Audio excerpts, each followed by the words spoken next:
Point de presse attendu aujourd'hui. Le premier ministre Stephen Harper, accompagné notamment de Pauline Marois, première ministre du Québec, Stephen Blaney également qui est là, le député de Lévis-Bellechasse, ministre également des anciens combattants. Il devrait y avoir aussi bien sûr la mairesse de Lévis, Danielle Roy. Vous les voyez en fait assis devant nous. Donc voilà, il y a d'abord la mairesse en fait, Danielle Roy, Marinelli, mairesse de Lévis, qui s'adresse. Alors bonjour tout le monde.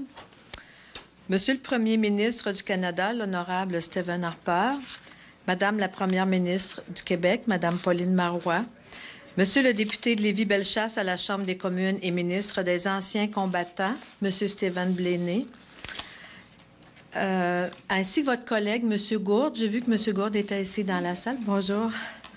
Madame la députée de Tachereau à l'Assemblée nationale et ministre du Travail, de l'Emploi et de la Solidarité sociale, ministre responsable des régions et ministre responsable de la capitale nationale et de la région de la Chaudière-Appalaches, Madame Agnès Maltais, Monsieur le député de Lévis à l'Assemblée nationale, Monsieur Christian Dubé,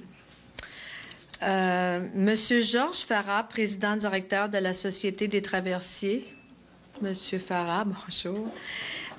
Membre du conseil municipal, naturellement, j'en ai vu plusieurs tout à l'heure. Merci d'être là. Gestionnaire de la ville de Lévis, ainsi distingués invités. Alors, écoutez, pour l'occasion, je serai la mairesse de cérémonie. Je préfère mairesse que maîtresse. Alors, bienvenue à Lévis, ville de coopération. Je suis particulièrement honorée de vous recevoir dans le cadre d'une annonce qui touche un projet qui tient à cœur l'ensemble de la communauté lévisienne. Même si votre présence est de courte durée, elle est très appréciée. Je vous présente maintenant le député de Lévis-Bellechasse à la Chambre des communes et ministre des anciens combattants, M. Stephen Blaney, avec qui je travaille en réelle collaboration sur les enjeux majeurs pour la ville de Lévis. Monsieur Blaney.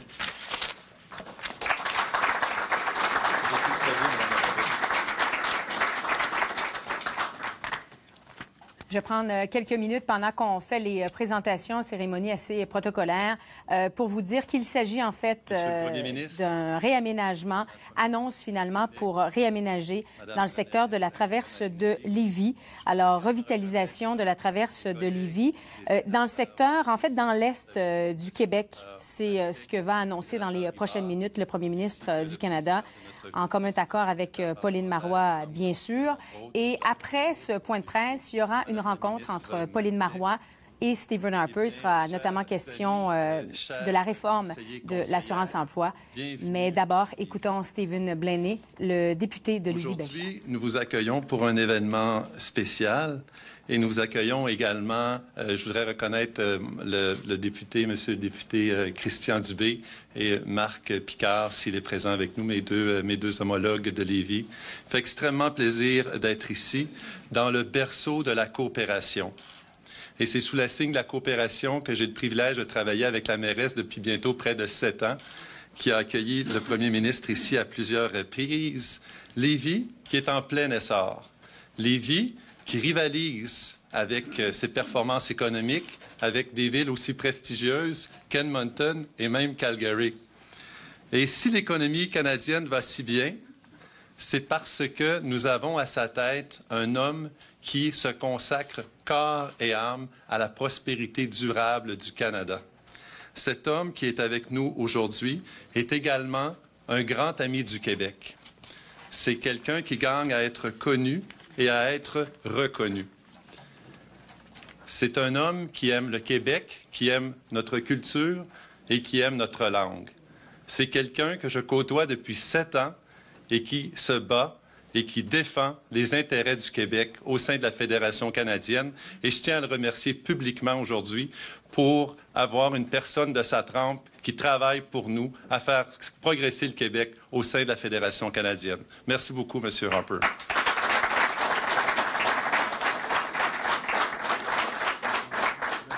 C'est une personne qui, peu importe où elle se trouve, que ce soit avec le président Obama en Australie ou à l'ONU, qui commence toujours ses discours en français, qui est un partenaire indéfectible de la ville de Lévis et du Québec, qui en est déjà à sa 5e visite.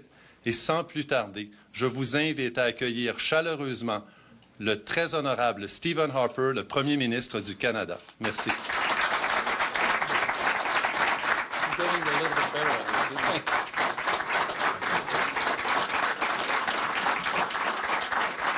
Merci beaucoup. Merci beaucoup tout le monde. Bonjour. Greetings everyone. Ça me fait bien plaisir d'être de retour à Lévis. Et je dois vous dire que c'était un peu spécial aujourd'hui.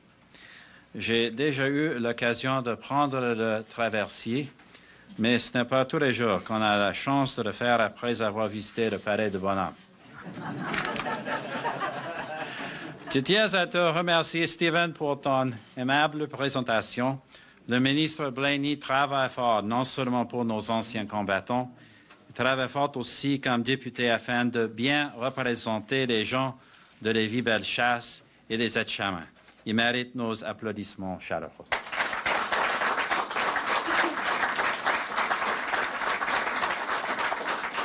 Je peux aussi compter sur la présence de quelques autres collègues. Le député Jacques Gould, président de notre caucus de Québec, qui a aussi une partie de Lévis dans son comté, la sénatrice Suzanne Fortin-Duplessis, le sénateur Michel Rivard et le sénateur Ghislain Molté. Une bonne main d'applaudissements, s'il vous plaît, pour tout le monde.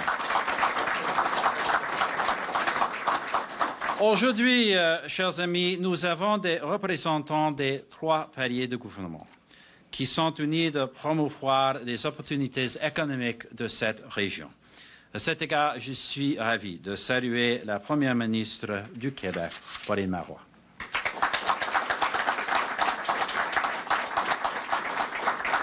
Je vous demande aussi d'accueillir chaleureusement la mairesse de la ville, Danielle Roy-Merrinali. Madame la mairesse, pendant votre temps à la mairie, votre ville est devenue une véritable source d'inspiration pour les autres villes au Canada. Selon le Conference Board, Lévis est l'une des meilleures villes où investir et se lancer en affaires. Votre région a le plus faible taux de chômage au Québec. Je tiens donc à vous remercier pour votre excellent travail et à vous souhaiter la meilleure des chances dans vos projets futurs.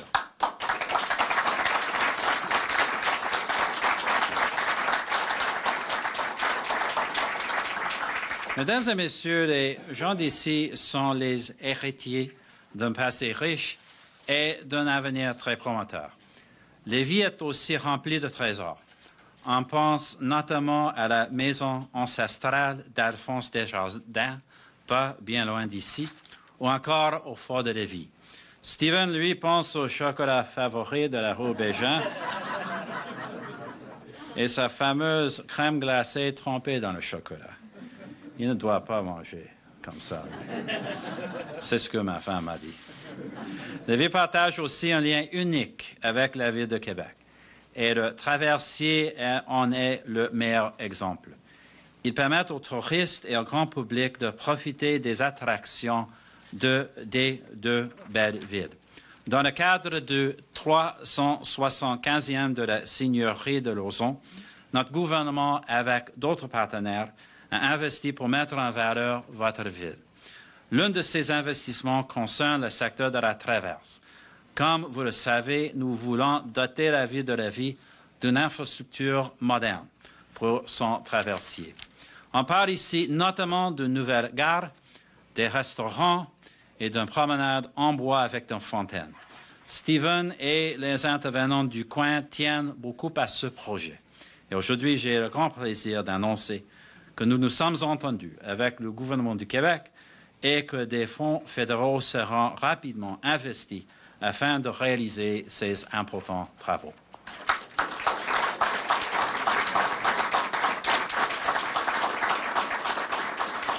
Une première périté de terre est prévue cet été. Again, I'm pleased to announce that our government has reached an agreement with the government of Quebec to help Lévis modernize and improve its ferry terminal and the related services, including new restaurants and a boardwalk. Mes amis, au cours des dernières années, notre gouvernement a effectué d'importants investissements dans votre région. Je pense notamment au Centre des congrès et d'exposition de Lévis, à la modernisation majeure de l'usine de filtration et bien sûr au Patro de Lévis. Ces investissements visent à assurer le plein développement de cette ville. Et comme je vous le disais un peu plus tôt, Lévis est en plein essor. Et ce n'est pas étonnant. Tout au long de son histoire, Lévis a eu la vision, le talent et l'énergie pour innover. Les gens d'ici s'entraident, collaborent et coopèrent. On n'a qu'à penser à Doryman et Alphonse Desjardins, ou encore à celui qui l'ont surnommé l'homme du froid. Je parle d'un Lévisien d'adoption, le capitaine Joseph Elzéar Bernier. Le capitaine Bernier a affirmé la souveraineté de l'archipel arctique canadien. Après avoir navigué les eaux glaciales du Grand Nord, il est venu s'installer sur la rue Fraser, ici à Lévis. Son exploit figure dans notre nouveau passeport et une statue sera bientôt érigée dans le secteur de la Traverse. A few moments ago, I was talking about one of Lévis' adopted sons, the great Canadian mariner and Arctic explorer, Captain Joseph Elzéar Bernier. Captain Bernier's accomplishments have earned him